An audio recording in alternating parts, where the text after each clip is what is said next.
ถึงแม้นว่าสิมีบ้านหลังใหม่แต่หัวใจก็ยังโหยหาสามีผู้ที่เป็นที่ฮักติดอยู่ในถ้ำเมืองล่องแจ้งพี่สะใภ้ของเท้าบุญเอสวัสดีสบายดี FC แฟนคลับมาพบมาพ่อกันช่วงค่อยคำยามแรงตะเว้นได้ตกไปเป็นที่เฮียบห้อยความมืดกำลังก้าวเข้ามาตอนนี้หั่นหนาท่านผู้ชม FC แฟนคลับพวกเจ้าฮู้หรือบอว่าบ้านของพี่สะใภ้หรือว่าบ้านเอื้อยไผ่ของเท้าบุญเอหรือว่าตุนเอสร้างสำเร็จเสร็จสิ้นขึ้นมาเรียบร้อยแล้วท่านผู้ชมเกิดขึ้นโดยการร่วมไม้ร่วมมือกันระหว่างยูทูบเบอร์ลาวและกับพ่อแม่FC แฟนคลับไม่ว่าจะเป็นคนไทยคนลาวผู้ที่กับเจ้ามีเงินมีคำผู้ที่มีอันจะกินเงินเหลือถงเหลือไส้เหลือใจเพิ่นก็อีดูสงสารข้าเจ้าก็เลยสมทบกันมาสร้างเมื่อเราประมาณ100 กว่าน้อยหนึ่งทานผู้ชมประมาณ11 วันสำเร็จเสร็จสิ้นหมดทุกสิ่งทุกอย่างส่งมอบให้กับน้องพรแล้วก็น้องพรก็เพื่อตอบบุญแทนคุณก็ได้จัดพาเข้าพานำมัดอูซูขวัญให้กับบรรดาทีมยูทูบเบอร์ท่านผู้ชม FC แฟนคลับเฮาก็ได้เห็นความสามัคคีแล้วก็ความมีน้ำใจของน้องพรบ่ลืมบุญบ่ลืมคุณ10 กว่าวันมันมีความผูกพันเกิดขึ้นในใจฮักแพงกันเปรียบเหมือนน้องเปรียบเหมือนอ้ายทั้งน้องพรก็นับถือยูทูบเบอร์ก็เป็นอ้ายคนนึงยูทูบเบอร์ก็ฮักน้องพรซ้ำกับน้องคนนึงแล้วก็เป็นห่วงเป็นใยลูกทั้งสองคนพร้อมแต่ว่าต่างคนต่างภาระหน้าที่ต่างคนต่างมีเวียกเฮ็ดงานทำเป็นของตนเองสร้างสำเร็จเสร็จสิ้นแล้วทั้งยูทูบเบอร์ก็ต้องได้อำลาพาจากวินาทีที่โบกมือลากันโอ้ยท่านผู้ชมถือว่าหดหูหัวใจแห้งลูกของน้องพรน่ะอายุยังซ้ำนั่นอยู่น่ะยังยางบ่เป็นเธอที่ว่าขอหูยกมือบายบายยูทูบเบอร์แล้วนี่เลยหูจักโบกมือบายบายยูทูบเบอร์ท่านผู้ชมพออยู่น้ำกันเวลา10 กว่าวันนี่เด็กน้อยสำนี้นี่มันจดจำจื้อดีขนาดไหนทุกคนเลยแล้วที่สำคัญที่สุดกับแมนแล้วนี่ทุกคนเลยเนาะก็คือคืนแรกเมื่อคืนนี่นะที่น้องพรนอนเฮือนหลังไม่หลังงามอาจจะบ่ใหญ่โตแต่เว้าตามชื่อว่ายกระดับชีวิตของน้องพรหลายกว่าเก่าเป็น100 เท่าพันเท่าแต่ก่อนหั่นสู้ด้วยพื้นดินแอมด้วยฝาไม้เหี้ยเป็นปองโปดจงวงเจงเวงเวลาพายุเวลาฝนตกกับฝนกับที่ซาดเข้ามาเปียกปอดอยู่ท่านผู้ชมห้องน้ำห้องในกับบ่มีมาบัดนี้อาจจะหลังซ้ำเก่าแต่ว่าคุณภาพดีฝนตกฟ้าลมฟ้าห้องบ่ต้องย่านบ่ต้องกลัวอย่างทั้งสิ้นมีความปลอดภัยบ่ต้องย่านโจรย่านมารสีมามีห้องครัวห้องน้ำในตู้เนาะดีกว่าเก่าหลายเท่าเนาะแทนที่เพิ่นจะมีความสุขเพิ่นจะมีห้อยยิ้มแต่ความหักบ่มีอีหยังมากีดกั้นได้โตกับลูกได้อยู่บอนอยู่สบายได้มีเฮือนหลังงามให้อยู่แต่ว่าจะดีอกดีใจเกินหน้าเกินตามันก็เป็นไปบ่ได้เนาะเพิ่นยังซื่อสัตย์ยึดมั่นกับผัวที่ติดในถ้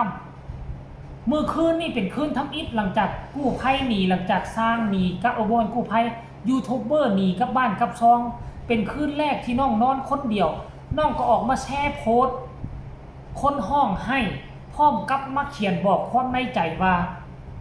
เจ้าฮู้บ่ผัวว่าซั่นเด้ค่อยฮักค่อยคิดฮอดเจ้าอยู่นี้ว่าซั่นเด้หมายความว่าผัวว่าซั่นเด้คุณรู้หรือไม่ฉันคิดถึงคุณอยู่ความหมายแปลไทยเนาะแล้วก็ผ่านมาบ่กี่เท่าไหร่ชั่วโมงนี่ทุกคนเลยน้องพรก็ออกมาโพสต์อีกแล้วขอบใจที่เป็นห่วงเป็นใยเดินทางปลอดภัยเนี่ยขอบใจทีมงานยูทูบเบอร์แล้วก็ต่อมาก็บอกว่านี่เห็นบ่คิดฮอดเด้ว่าซั่นคนบนฟ้ากะสิฮู้บ่ว่าซั่นเด้เนาะท่านผู้ชมอันนี้ก็แซ่ของเพลงไทยนั่นแหละบอกว่าคนบนฟ้าคิดฮอดเด้สิมีคนฮู้จักบ่เนาะว่าซั่นเนาะท่านผู้ชม4แฟนคลับอันนี้คือการเคลื่อนไหวนี่ต่อมาก็นี่คิดฮอดเด้ว่าซั่นท่านผู้ชมก็คือว่าโท ทุกวินาทีนี่น้องพรนี่จะเอ่ยถึงแต่ผัวสุดที่ฮักที่ติดอยู่ในถ้ำถึงแม้นว่าจะมีเงินคำกำแก้วหลายกว่าเก่าจะมีเฮือนซานที่งามหรูหรากว่าเก่าแต่ก็บ่สามารถที่จะไปลบบาดแผลที่มันอยู่ในใจได้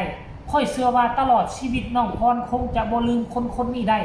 เอาถึงแม้นว่าเอาละอีกจัก5 ปี10 ปีน้องอาจจะพบพ่อผู้ใหม่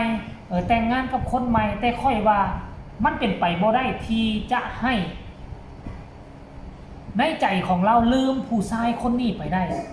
เพราะมันเป็นเหตุการณ์สะเทือนขวัญทั้ง2ประเทศทั้งไทยและลาวกลายเป็นกระแสโด่งดัง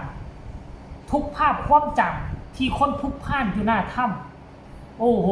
คิดสภาพบ่ออกทุกคนขั้นกรณีมาหาบ่ได้เลยแม้แต่เท่ากระดูก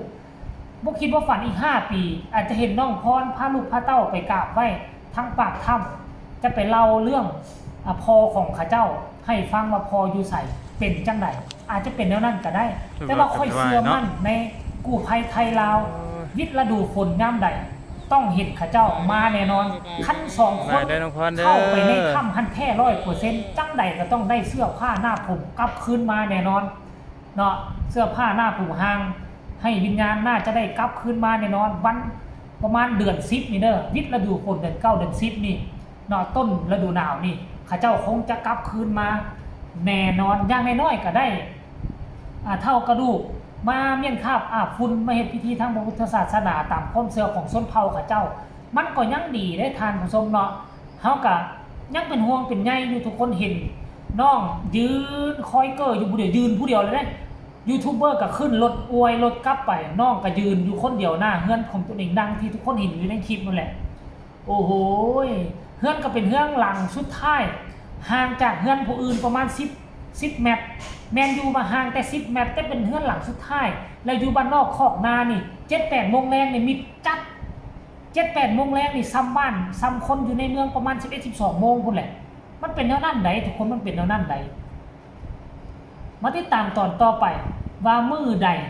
น้องจะมูฟออนออกจากจุดนั้นได้เพราะมีบ้านหลังใหม่มีเงินค้ำกำแก้วจากโลกโซเชียลเพิ่นช่วยเหลือแล้วก็ขอให้จิตใจดีขึ้นแล้วก็มีกำลังจิตกำลังใจไปทำมาหากินเลี้ยงดูลูก2 คนให้ใหญ่ให้โตบ่ต้องเดินตามห้อยพอให้เขาเจ้ามีความรู้ความสามารถได้ไปเฮ็ดเวียกอยู่ในเมืองเฮ็ดเวียกอยู่ในห้องล่าห้องการบ่ต้องมาเสี่ยงภัยแบบนี้ก็แล้วกันท่านผู้ชมเนาะสำหรับคลิปนี้ก็ขอฝากฟังเอาไว้ซ้ำนี้ก็แล้วกันเด้อขอขอบใจภาพจากทีมงานของเบาเตียงทองบ่ว่าจะเป็นเตียงทองเบาเงาเบาจันทุกคนก็แล้วกันที่ถ่ายทอดรูปภาพวิดีโอให้พวกเราได้เห็นตลอดระยะช่วง10 มื้อที่ผ่านมานี่สำหรับคลิปนี้ขอลาท่านผู้ชมไปก่อนสบายดี